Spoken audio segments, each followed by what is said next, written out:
तो hello guys, सबसे पहले सॉरी क्योंकि मैंने दशहरा का व्लॉग बनाया नहीं है। तो गाइस बीती हुई बातों को छोड़ते हैं और माँ जगदम्बे के विसर्जन के लिए चलते हैं। तो यहाँ से निकलकर हम सीधा आ जाते हैं शिक्षा सदन स्कूल पर, क्योंकि हमारी माँ जगदम्बे का विमान रात में दशहरा के बाद यहीं पे खड़ा हुआ था और अब ये पीछे की डेकोरेशन खुल रही है। और गाइस जब तक हम लोग डेकोरेशन खोल रहे थे तब तक माँ जगदम्बे की आरती होने लगती है, और जैसे ही आरती हो जाती है तो हम लोग अपनी पूरी डेकोरेशन खोल लेते हैं। और फिर खोलने के बाद मैं और लड्डू नाश्ता करने आ जाते हैं और यहाँ हम लोग एक एक समोसा खाते हैं। और फिर यहाँ से हम लोग अपने माता के विमान के पास जा ही रहे थे, तभी हमें हमारे पंडित जी मिलते हैं जिन्होंने हमारी माँ जगदम्बे की पूजा करवाई है। और हमें ये नहीं पता था कि पंडित जी पुजारी के साथ डांसर भी हैं।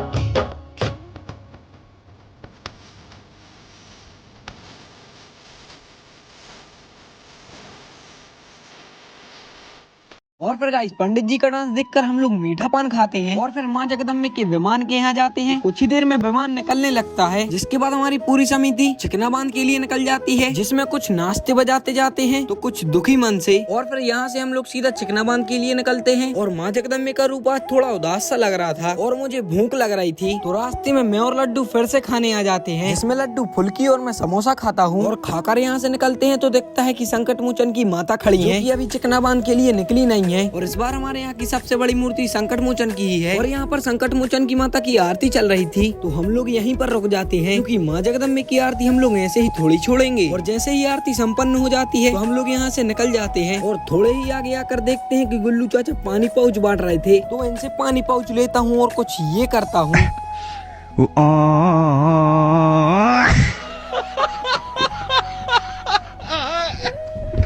कौशल गीले होने के बाद मुझसे ऐसे डर रहा था, ये देखो।